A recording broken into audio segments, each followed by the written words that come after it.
বর্ধমান দুর্গাপুর লোকসভা কেন্দ্রে ৮ম রাউন্ডের ফলাফল ঘোষণা করতে চলেছি।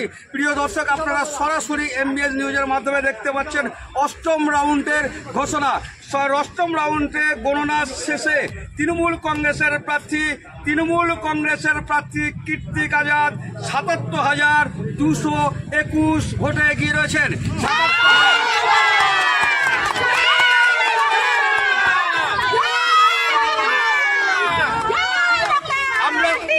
আমরা সেই ছবি আপনাদের সরাসরি দেখাচ্ছি।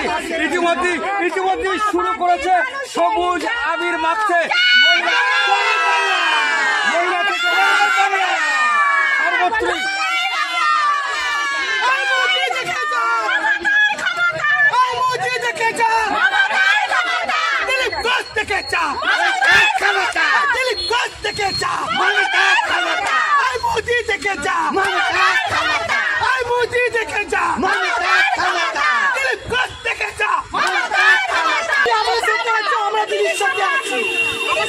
কাজ করেছে এরকম কোন সরকারি কাজ করেছে, আমাদের দুনিয়া কাজ করেছে।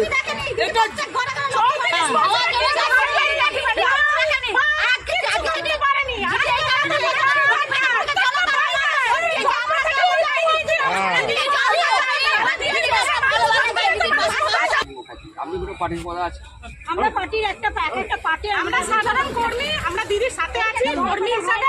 যতদিন দিদি আছে আমরা দিদির সাথে। জনগণ চেয়েছে বলে দিদি ভালো কাজ করেছে। জনগণ